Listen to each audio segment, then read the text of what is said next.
Assalamualaikum warahmatullahi wabarakatuh. Pada video kali ini akan kita bahas submateri dari mata kuliah statistika. Adapun yang akan kita bahas adalah linear regression yang akan kita pahami bersama, dimulai dari regresi itu sendiri, kemudian salah satu konsep dari regresi yaitu kausalitas, lalu apa bedanya dengan korelasi, di mana pada pertemuan sebelumnya kita sudah memahami bersama bahwa korelasi itu digunakan ketika ingin mengetahui seberapa kuat variabel X mempengaruhi variabel Y. Tidak hanya seberapa kuat, juga bisa ditentukan arahnya kemana. Apakah arahnya positif atau arahnya negatif. Begitu. Lalu bedanya apa dengan regresi yang akan kita bahas kali ini? Kemudian setelah mengetahui perbedaan antara kausalitas dan korelasi, akan kita bandingkan juga korelasi dengan regresi, di mana regresi ini berdiri dari konsep korelasi. Lalu kenapa harus ada regresi itu sendiri? Kalau misalkan kita sudah bisa mengetahui seberapa kuat dan bagaimana arah pengaruh variabel X terhadap Y, kemudian buat apa kita pelajari regresi, kita juga akan mengetahuinya dari video kali ini.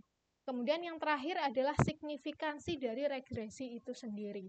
Jadi di sini kita akan menggunakan uji t-test atau uji tabel T, di mana sebuah model regresi itu akan dikatakan cukup signifikan model regresinya ketika nilai T hitungnya itu lebih dari nilai T tabelnya. Di mana nilai T tabelnya itu akan dilihat berdasarkan berapakah taraf signifikansi yang kita inginkan, dan juga berapakah nilai DF atau taraf confidence yang kita gunakan dalam rumus prediksi tersebut atau rumus regresi itu. Nah, sehingga nanti harapannya setelah menyelesaikan video kali ini, kalian sudah bisa memahami posisi regresi, gitu ya, didapatkan dari rumus korelasi dan manfaat serta tujuannya seperti apa. Sehingga kita juga bisa menguji signifikansi dari regresi yang sudah kita bangun tersebut. Begitu. Baik. Pembahasan awal kita akan bahas apa itu regresi, gitu ya. Jadi regresi atau regresi linier itu merupakan salah satu dari metode statistika populer dalam penelitian-penelitian kuantitatif yang memang digunakan untuk menganalisis dan memodelkan hubungan antara satu atau lebih variabel bebas independen, gitu ya. Jadi bisa jadi lebih dari satu variabel bebas, gitu ya.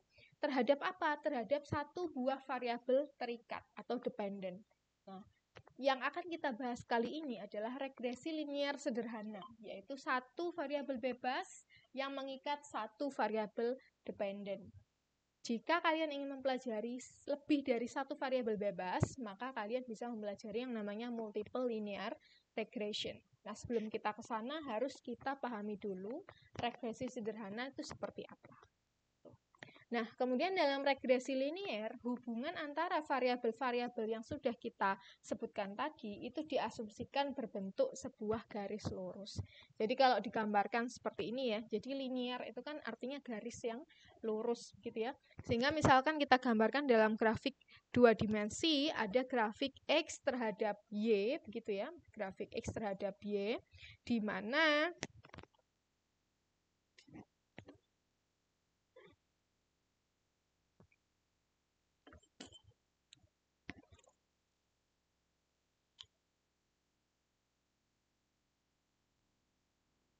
garis horizontalnya ini adalah garis X, dan yang vertikal ini adalah garis Y.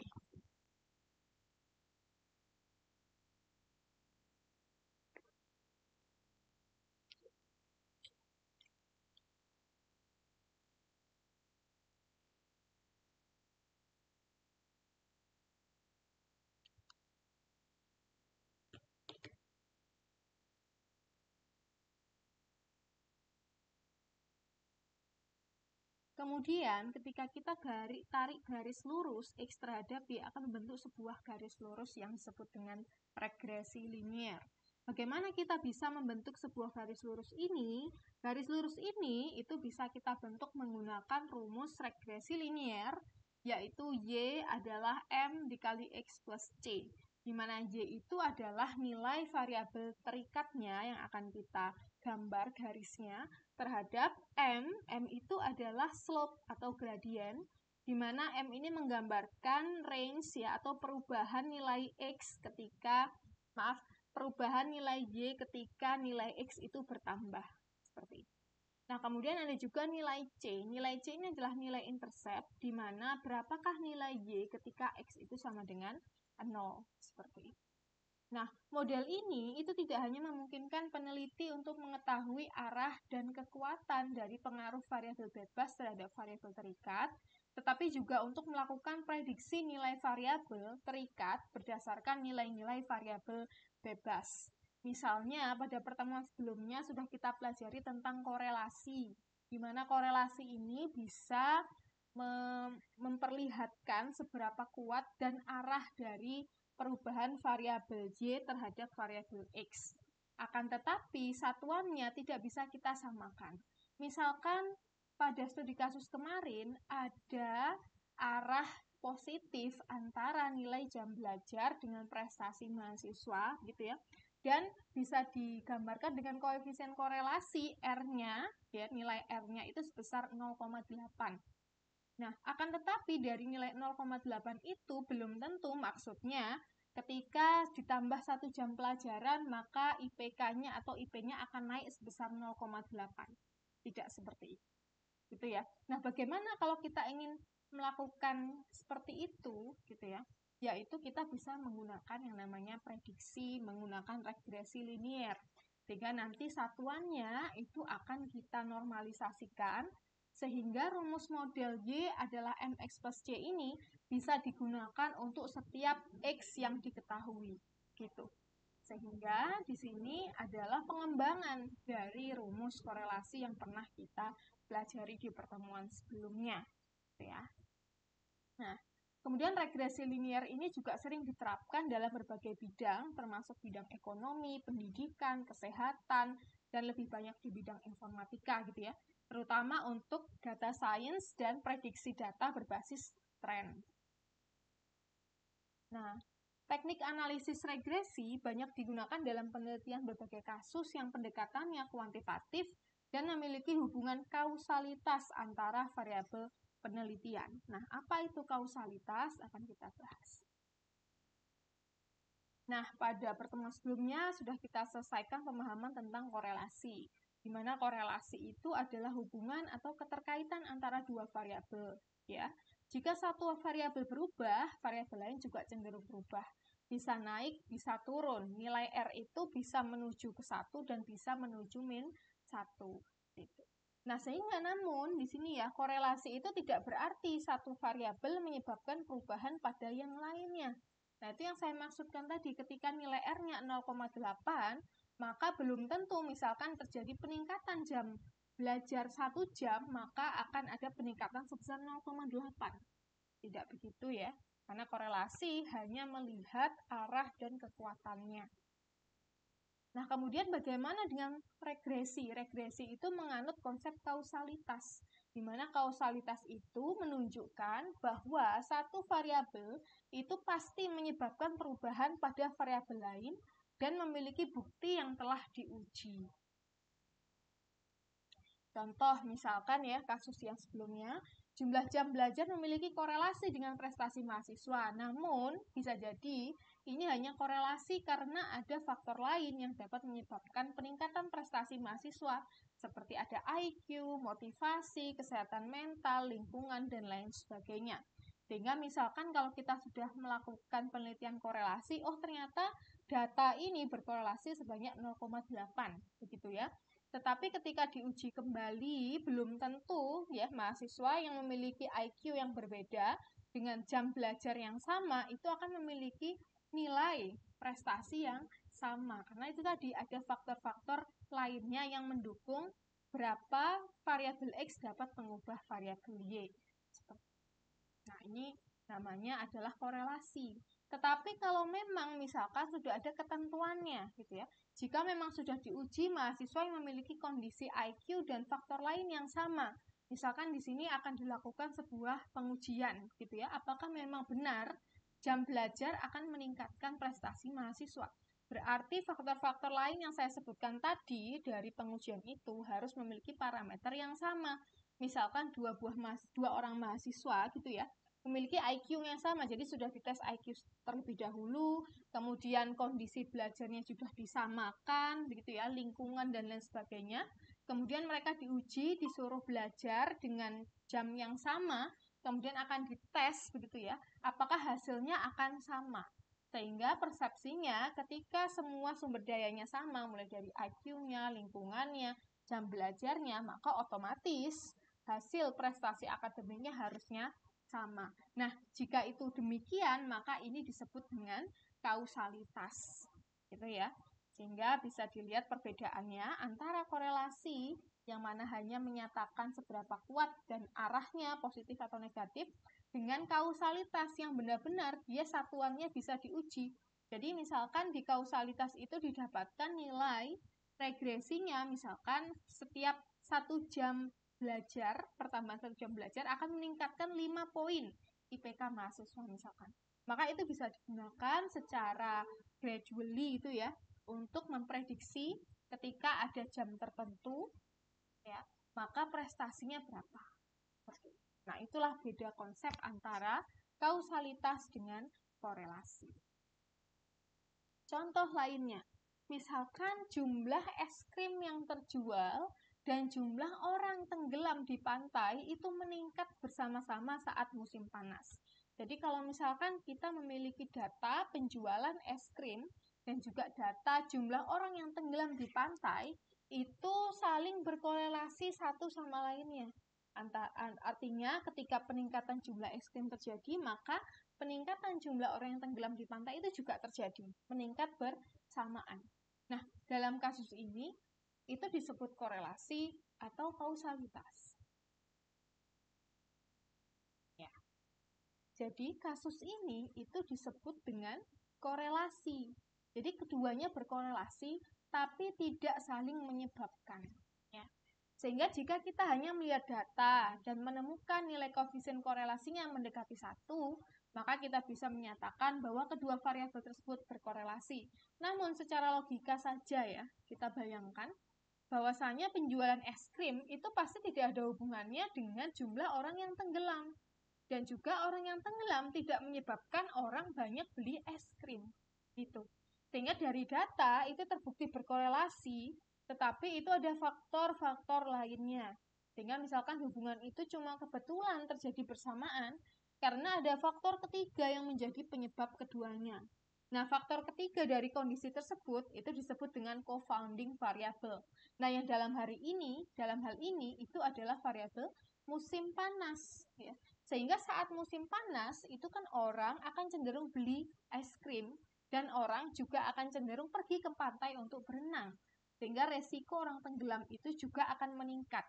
Sehingga disebabkan oleh pengunjung yang meningkat. Sehingga dari dua data itu bisa dikatakan korelasi, tapi tidak bisa dikatakan berkausalitas satu dengan yang lainnya.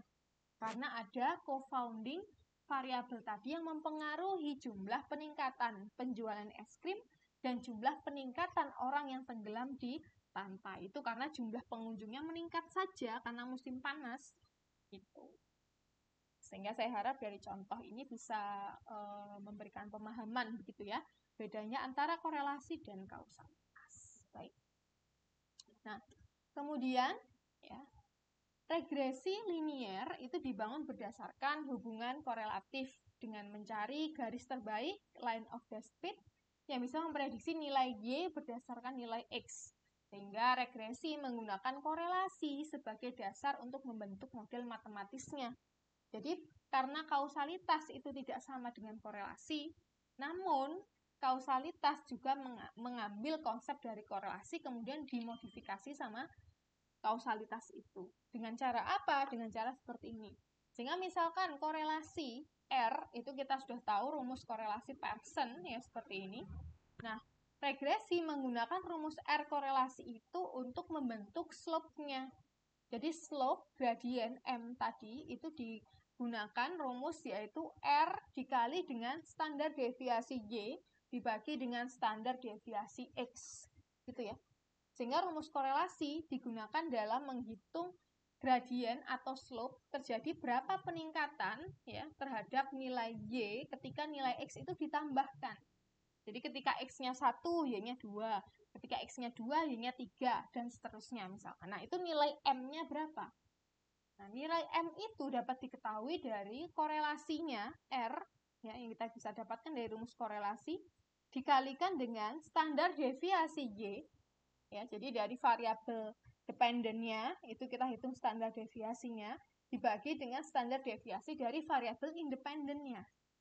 Nah, di sini kita hanya menggunakan regresi linear sederhana, sehingga ada satu variabel bebas dan satu variabel terikat. Sehingga rumus gradien ini digunakan hanya untuk satu buah variabel bebas. Nanti akan berbeda lagi ketika kalian menggunakan yang regresi linear berganda. Karena bisa jadi satu variabel terikat itu tergantung dari beberapa faktor, tidak hanya satu. Gitu ya. Nah, atau rumus M atau slope ini bisa kita simpulkan menjadi sigma XI min X rata-rata dikali dengan YI min Y rata-rata dibagi dengan sigma XI min X rata-rata yang dikuadratkan. Ini bisa digunakan ya kedua ini. Itu, sehingga bisa kita hitung nilai M-nya yang merupakan slope antara peningkatan variabel X yang menyebabkan berapa variabel Y itu meningkat. Itu didapatkan dari R dikali standar deviasi Y dibagi standar deviasi X. Nah, kemudian korelasi Pearson yang kita ketahui itu kan ukuran hubungan antara dua variabel, tidak memperhitungkan satuannya karena nilainya selalu antara min 1 dan 1. Semakin ke arah 1, maka arahnya semakin positif dan semakin kuat hubungannya. Sebaliknya, jika semakin min 1, maka arahnya semakin negatif dan hubungan negatifnya juga semakin kuat. Ya, misalkan, korelasi antara tinggi badan dengan berat badan itu adalah 0,85. Artinya, itu kuat dan searah secara positif ya. Tapi belum bicara seberapa besar perubahan berat saat tinggi naik. Misalkan ketika ada penambahan 1 cm tinggi badan, apakah juga akan meningkatkan berat badan sebanyak 0,85? Tidak begitu. Gitu ya.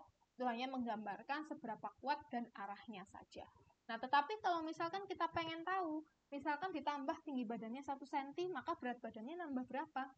Nah, bisa kita hitung dengan menggunakan konsep regresi. Karena kita butuh tahu satuan perubahan pada Y per penambahan 1 X-nya. Gitu ya. Sehingga dari rumus slope tadi, M itu adalah R dikali SY per XX, ya, yaitu korelasi R dikalikan dengan standar deviasi Y dan XX, juga ditambah dengan C. Tadi rumusnya adalah Y itu adalah M dikali X ditambah dengan C. Ya. Sehingga C itu adalah nilai Y pada saat X itu 0. Sehingga untuk mengubah dari hubungan murni ya ke pengaruh dalam satuan nyata, kita bisa membuat garis prediksinya dalam konteks data asli. Nah, kemudian setelah model regresi terbentuk, kita perlu menguji apakah koefisien regresi tersebut signifikan atau tidak. Ya, artinya dia benar untuk semua populasi atau jangan-jangan hanya benar untuk satu sampel saja. Ketika digunakan untuk sampel yang lain, model regresinya tidak tepat, misalkan seperti itu. Nah, kita ingin menghitung menggunakan uji T, ya, di mana uji T itu bisa digunakan untuk melihat apakah X itu benar-benar mempengaruhi Y secara statistik atau hanya kebetulan dari data sampel. Itu ya. Jadi dari uji signifikansi t-test ini akan menjamin bahwa model regresi tidak asal cocok dengan garis, tetapi memang bermakna secara statistik. Sehingga untuk membuktikannya akan kita uji nilai slope gradien M untuk mendapatkan nilai T hitung. Ya. Dalam regresi sebenarnya kemarin sudah kita pelajari ya pengujian hipotesis ya. Hipotesis ada hipotesis 0, ada hipotesis alternatif atau hipotesis 1.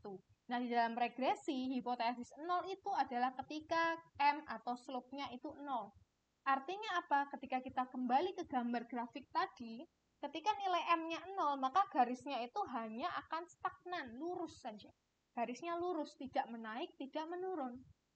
Kebayang ya? yang artinya tidak ada pengaruh apa-apa variabel X terhadap variabel Y. Jadi misalkan variabel X-nya 1, Y-nya 2. X-nya 2, Y-nya juga 2. X-nya 3, Y-nya juga 2. Sehingga tidak ada hubungan antara X terhadap Y. Jadi kalau digambarkan gitu ya, garisnya akan lurus seperti ini. Ketika X-nya 1, Y-nya juga 2. Dan begitu seterusnya. Nah, sehingga ini kenapa? Ini karena tidak ada nilai M itu tadi.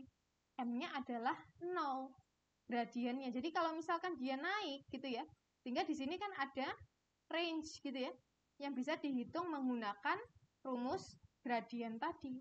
Di mana M itu adalah korelasi dikali dengan standar deviasi Y dibagi standar deviasi X. Bisa dipahami ya, seperti itu. Sehingga hipotesis 0 itu artinya tidak ada pengaruh X terhadap Y. Kebalikannya, hipotesis alternatifnya atau H1-nya itu adalah M tidak sama dengan 0. Jadi bisa lebih dari 0, ya. Bisa juga kurang dari 0. Artinya tidak sama dengan 0. Artinya ada pengaruh X terhadap Y. Sehingga misalkan semakin tinggi nilai X, semakin tinggi nilai Y. Maka ada korelasi secara positif, maka M-nya tidak mungkin lebih dari, tidak pasti lebih dari 0, ya. 0,3, 0,5, dan seterusnya. Sedangkan kebalikannya, semakin tinggi nilai X, semakin turun nilai Y, maka ada korelasi secara negatif, sehingga M-nya pasti lebih kecil dari 0, seperti itu. Ya, ini adalah uji hipotesisnya. Nah, kemudian rumus uji T-nya untuk mengetahui signifikansi dari model regresi kita tadi, ya, apakah memang untuk semua populasi sama model tersebut, atau hanya kebetulan saja dari data itu. Nah, kita bisa pakai uji T-nya itu adalah M dibagi dengan standar error dari M. Itu ya. Jadi, M itu gradien atau slope-nya dibagi dengan standar error dari M. Sehingga kita butuh menghitung berapakah standar error dari M, dapatkan dari standar error itu sendiri, itu adalah standar error dibagi dengan akar sigma XI min X rata-rata kuadrat. Sehingga ini akan kita hitung nantinya untuk mengetahui signifikansi dari model regresi tersebut. Nah, ini akan kita lakukan ya implementasinya. Misalkan kita memiliki studi kasus sebagai berikut. Diketahui berdasarkan pengamatan jam belajar siswa terhadap nilai ujian adalah sebagai berikut. X itu variabel independennya, itu adalah jam belajar, jadi satuannya adalah jam. Kemudian Y itu adalah variabel dependennya atau variabel terikatnya, satuannya adalah nilai ujian, gitu ya, yang berkisar antara 0 sampai 100. Nah, pertanyaannya sekarang, berapakah nilai ujian siswa jika jam belajarnya adalah 10 jam? Ya. Ketika kita menggunakan rumus korelasi, kita tidak bisa mengetahui X tertentu, Y-nya berapa. Karena hanya terbatas dari min 1 dan 1. Menggunakan regresi, kita bisa menggunakan model regresi itu untuk mengetahui berapakah nilai Y ketika X-nya itu adalah 10. Maka Y itu adalah berapakah nilai M dikali dengan X-nya 10 ditambah dengan intercept-nya atau C-nya. Nah, sehingga tantangannya untuk menjawab pertanyaan ini, kita harus tahu berapakah nilai M dan berapakah nilai C-nya.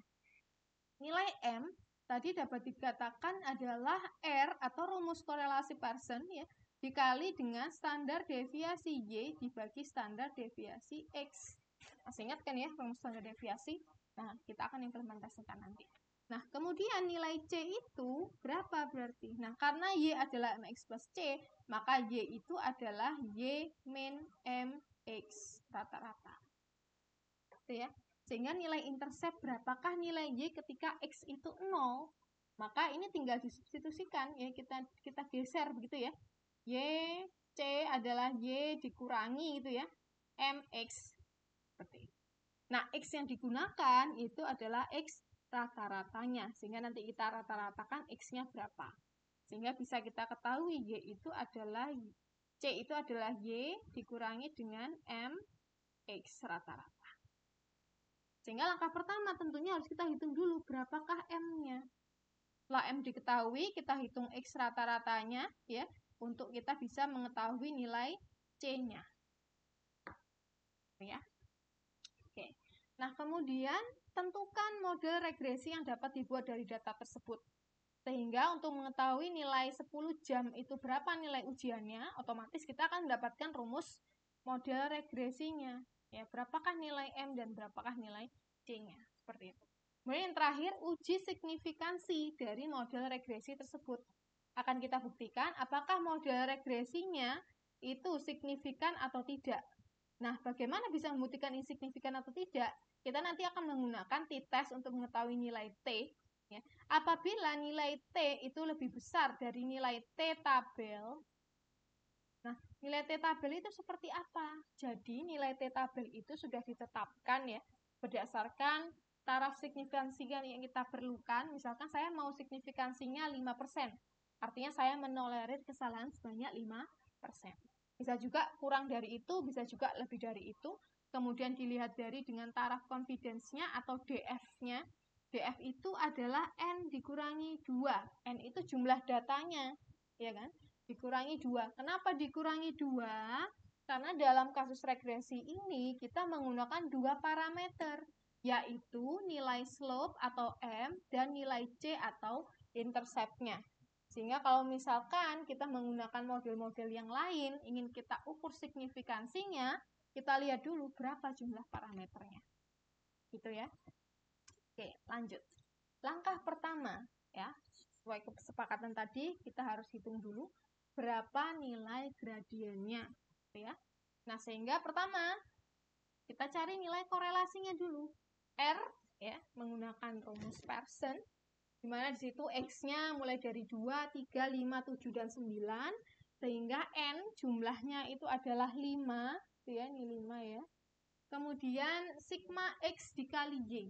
Sigma X dikali Y itu berarti X dikalikan dengan Y, ya. Kemudian dijumlahkan total semuanya. Hingga 2 kali 6, 5, ditambah 3 kali 70, ditambah 5 kali 75, ditambah 7 kali 85, ditambah 9 kali 95, dan seterusnya. Di total dapatlah nilai 2165. Kemudian sigma X, untuk yang menghitung yang ini ya, sigma X berarti kita jumlahkan nilai X-nya. 2 plus 3 plus 5 plus 7 plus 9, hasilnya adalah 26. Kemudian sigma Y berarti kita jumlahkan semuanya, hasilnya adalah 390. Kemudian sigma X kuadrat untuk menghitung penyebutnya ya, sigma X kuadrat berarti X-nya dikuadratkan dan dijumlahkan, 2 kuadrat plus 3 kuadrat dan seterusnya mendapatkan nilai 168. Kemudian sigma X dikuadratkan, ya, sehingga X kita hitung dulu jumlahnya, kemudian baru kita kuadratkan, hasilnya 676. Kemudian sigma Y kuadrat, ya, Y-nya dikuadratkan, dijumlahkan. Dan yang terakhir adalah sigma Y yang dikuadratkan, berarti Y-nya dihitung semuanya, kemudian dikuadratkan, hasilnya sekian. Kemudian baru kita masukkan dalam rumus korelasi R Pearson-nya. Di situ berarti N 5 dikali 2165 dikurangi 26 kali 390, hasilnya 685, dan penyebutnya 5 kali 168 min 676 dikali 5 kali 31.000 dikurangi 1521 100, gitu ya. Sehingga hasilnya adalah 0,9933. Nah, misalkan pertanyaannya hanya berapakah nilai koefiensi korelasi X terhadap Y, maka nilainya adalah 0,9933. Sehingga dari sini kita ketahui bahwa data tersebut berkorelasi secara positif dan sangat kuat karena dia mendekati angka 1. Karena kalau 1 itu kan artinya dia berkorelasi positif secara sempurna. Gitu ya. Oke. Setelah mengetahui nilai R, kita hitung nilai M-nya di situ kan. Nilai M adalah R dikali standar deviasi Y dibagi standar deviasi X. R itu kita sudah ketahui adalah 0,9933. Kemudian tinggal kita hitung nilai standar deviasi X dan standar deviasi Y-nya. Ya. Di mana rumus standar deviasi, coba dilihat ya pada materi sebelumnya, itu adalah akar dari sigma selisih antara data X dengan rata-ratanya atau mu-nya yang dikuadratkan atau menghilangkan minusnya. kemudian dibagi dengan jumlah datanya, dan diakarkan. Karena dia di sini kan kuadrat, begitu ya. Nah, gitu. Begitu juga dengan yang Y, sehingga Y tinggal diganti dengan data ke Y-nya saja. Jadi kita pengen tahu selisih antara X terhadap rata-ratanya, Y terhadap rata-ratanya. Begitu. Nah, sehingga jika kita ingin lebih efisien ya, tidak ingin menghitung dari awal lagi, tadi sudah kita temukan R-nya ya, di mana R itu yang bagian penyebutnya itu adalah N dikali sigma X kuadrat. Ya kan? Dikurangi sigma X kuadrat. Nah, ini kan sama saja seperti kita ingin mengetahui rata-ratanya atau ekspektasi matematikanya kan? Nah, sehingga di situ tinggal kita masukkan saja. Karena yang depan ini dikali N, ya, karena ini dibagi N, biar ini hilang, maka kita gunakan N kuadrat. Nah, sehingga hasilnya menjadi sama, gitu ya. Ini kan bisa juga dengan rumus gampangnya, gitu ya. Coba dicek materinya. Sehingga sama saja seperti sigma X kuadrat dikurangi sigma X yang dikuadratkan. Dibagi N kuadrat. Kenapa dibagi N kuadrat? Karena hasilnya awalnya kan dibagi N. Karena di sini dikali, untuk menghilangkan yang ini kita kuadratkan. Sehingga nanti sama saja hasilnya. Gitu ya, agar tidak menghitung dua kali. Nah, sehingga berapakah rumusnya menjadi berarti N-nya 5. 5 dikali sigma X kuadrat tadi, tinggal dimasukkan saja. Karena memang rumus korelasi itu kan didasarkan dari rumus standar deviasi. Gitu kan ya. Nah, sehingga di sini 5 kali 18 min 676 dibagi dengan 5 kuadrat. Hasilnya adalah 2,56. Begitu juga dengan nilai Y-nya, gitu ya. Nilai Y-nya menghasilkan nilai 10,77. Sehingga nilai gradien M atau slope-nya itu adalah R 0,933 dikali dengan standar deviasi Y 10,77 dibagi dengan standar deviasi X 2,56. Hasilnya adalah 4,178. Oke, kita sudah mendapatkan nilai M-nya di situ ya. Nah, setelah kita sudah dapatkan nilai M, kita cari nilai intercept atau C-nya. Seperti yang sudah saya jelaskan tadi ya, di mana C-nya itu bisa kita dapatkan dengan menghitung rumus rata-rata X dan Y-nya dulu. Ya. Kemudian baru kita masukkan C itu adalah Y dikurangi MX. Nah, Y dan X di sini kita gunakan nilai rata-ratanya. Sehingga Y rata-ratanya itu 78 dan X rata-ratanya 5,2. Sehingga nilai C-nya adalah 78 ya, dikurangi dengan M. M-nya tadi 4,178 dikali dengan 5,2. Sehingga didapatkan nilai C atau intercept-nya adalah 56,275. Maka di sini sudah kita dapatkan nilai M, sudah kita dapatkan nilai C-nya ya. Sehingga bisa kita ketahui model regresinya Y adalah M, X plus C-nya adalah 4,178X ditambah 56,275. Oke, gitu ya, bisa dipahami. Nah, sehingga ketika ditanyakan tadi, berapakah nilai ujian siswa jika jam belajarnya adalah 10 jam, maka X-nya ini tinggal kita ganti dengan 10. Ya, sehingga didapatkan, maka nilai mahasiswa tersebut adalah 98 berdasarkan model prediksi yang sudah kita bangun. Begitu. Oke, gitu ya. Nah, kemudian setelah kita sudah mengetahui model regresinya, sehingga kita bisa ketahui nilai Y tertentu untuk X tertentu, langkah berikutnya kita mau mengukur berapakah tingkat signifikansi ya, atau kita mau melihat apakah model regresi ini cukup signifikan gitu ya. Apakah hanya kebetulan atau hanya untuk beberapa sampel gitu. Nah, sehingga kita hitung rumusnya dengan rumus standar error dari model regresi. Gitu ya. Nah, sebelum kita sampai ke T hitung, kita harus tahu dulu rumus standar errornya. Nah, rumus standar error dari slope yang kita hitung tadi, itu adalah SEE, ya, standard error of estimate, dibagi dengan akar sigma XI min X rata-rata kuadrat, atau standar deviasi dari X. Bisa dipahami ya? Jadi, rumus standar error dari model regresi tersebut adalah SSE dibagi dengan standar deviasi dari X. Sehingga di sini ya bisa kita ketahui seberapa akurat sih ya model regresi yang sudah kita bangun gitu. Nah, untuk menghitung SEE atau Standard Error of Estimate itu bisa kita dapatkan dengan menghitung akar dari SSE dibagi dengan N-2. Jadi ini berbeda ya antara SE, SEE, dan SSE gitu. Jadi kalau SSE itu sum of squared error, jumlah dari error yang dikuadratkan. Artinya apa? Artinya kita ingin melihat selisih antara hasil aktual dengan hasil prediksinya. Ya. Jadi kan kita sudah mendapatkan tadi nilai model ya, model Y MX plus C-nya adalah 4,178X ditambah 56,275. Nah, ini kita hitung untuk mengetahui nilai residual selisih untuk mendapatkan SSE. Nah, kita perlu tahu berapakah nilai Y aktual dikurangi dengan Y prediksinya. Sehingga ini kita masukkan menggunakan rumus ini ya. Sehingga ketika X-nya 2 berarti 4,178 dikali 2 gitu ya. Ditambah 56,275. Hasilnya adalah 64,631. Begitu. Kemudian ketika X-nya 3, maka Y-nya adalah 68,809. Dan seterusnya sampai ke bawah. Ya. Nah, sehingga ketika sudah kita ketahui Y prediksi masing-masing nilai X, ya, maka kita hitung residual selisih antara Y dengan Y prediksi. Nah, selisihnya bagaimana? Tinggal kita selisihkan 65 dikurangi dengan 64,631, 0,369. Artinya ini ada error sekian gitu ya. Sehingga model kita itu memiliki error 0,369 untuk X-nya 2. Kemudian untuk X-nya 3, errornya 1,1. Untuk X-nya 5, errornya negatif 2, sekian. Untuk X-nya 7, errornya negatif 0,5 sekian.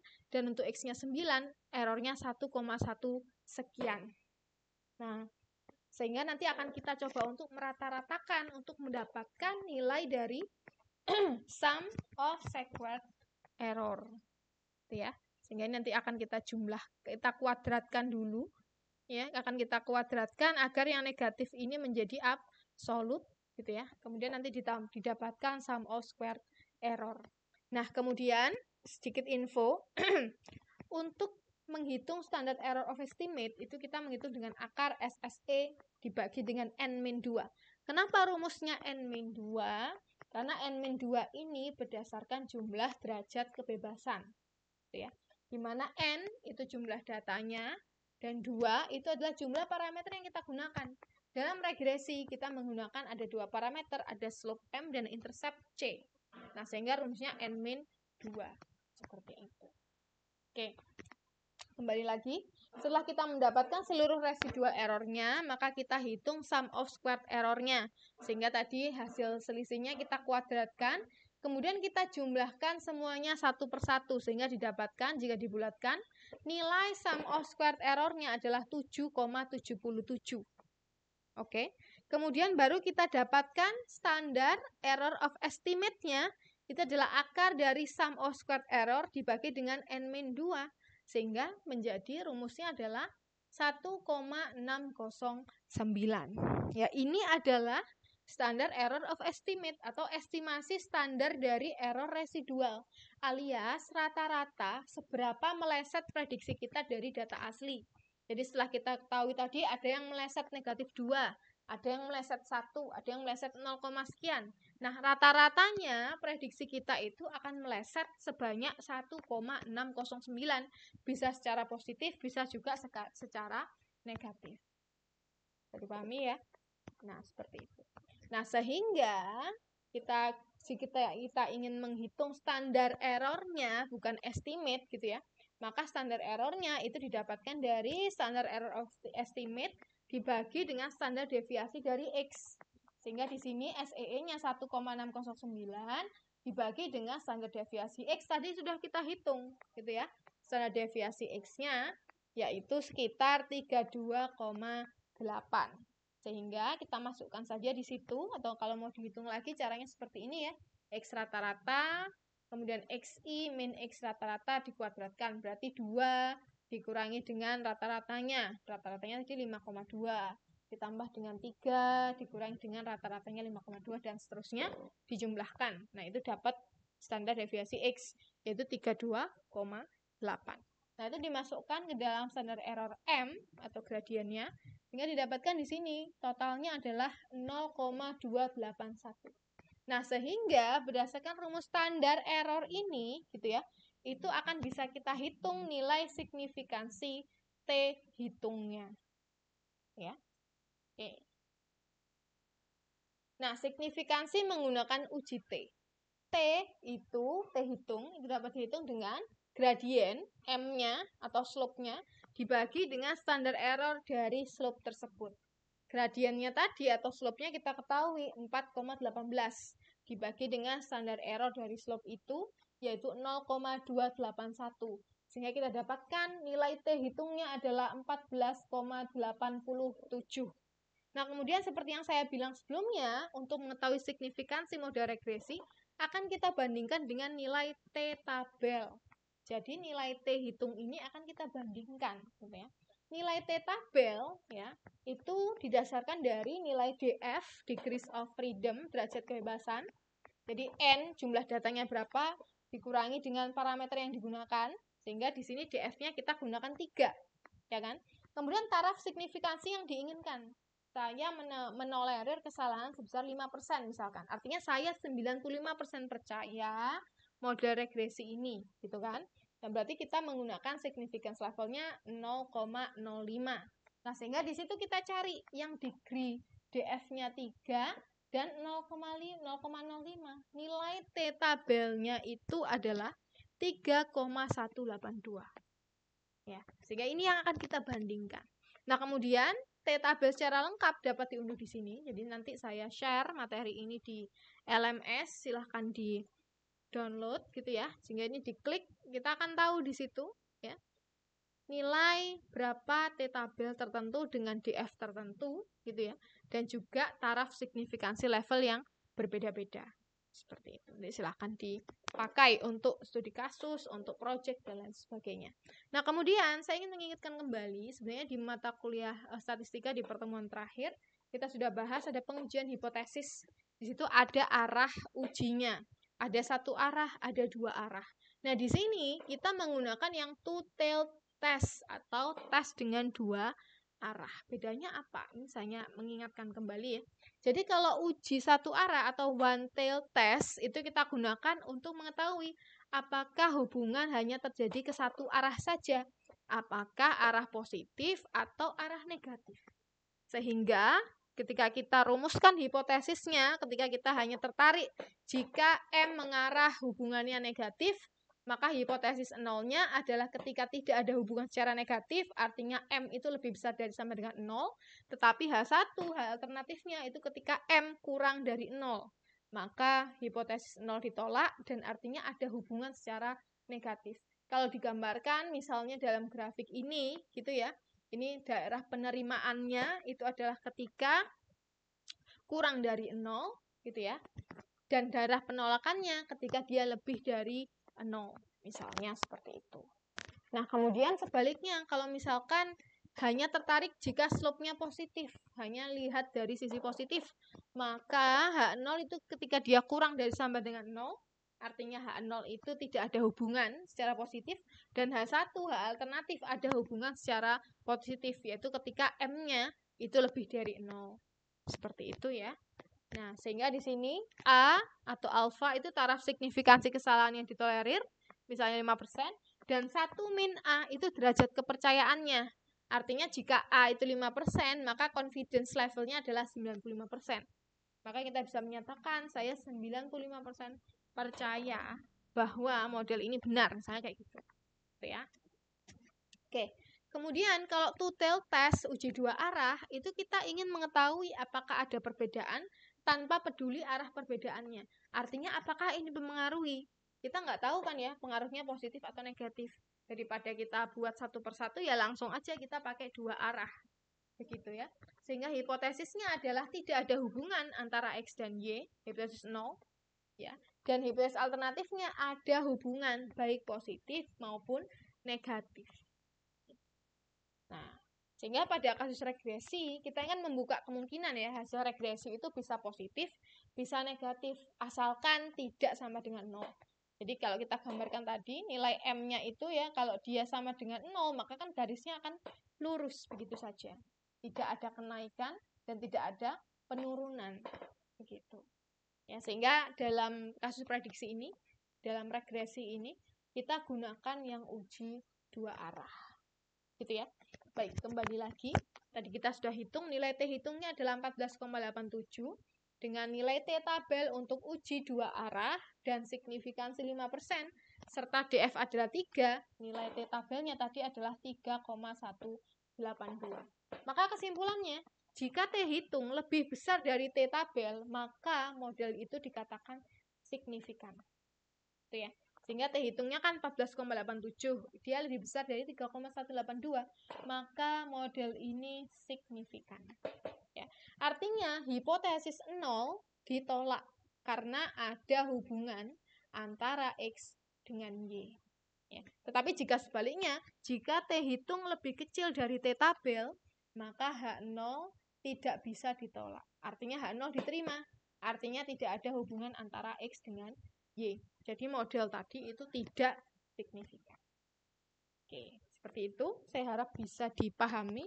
Silahkan nanti dipelajari kembali, begitu ya, dari slide-nya, kemudian bisa juga baca-baca buku yang lain untuk semakin memahami konsep dari regresi ini sendiri. Nah, kemudian untuk studi kasus, silahkan mengerjakan latihan berikut ini.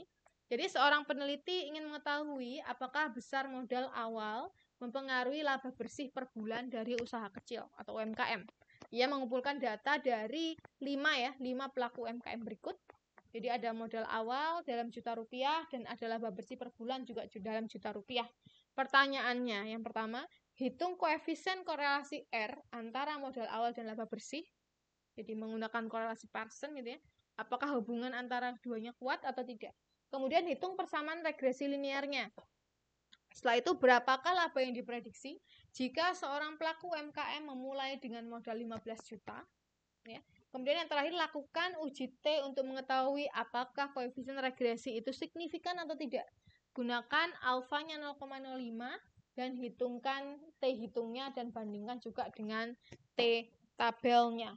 Begitu. Baik, jadi seperti itu yang bisa saya sampaikan untuk materi kali ini. Selamat belajar dan kerjakan latihannya, kemudian bisa dikumpulkan di LMS. Saya ucapkan terima kasih atas perhatiannya. Wassalamualaikum warahmatullahi wabarakatuh.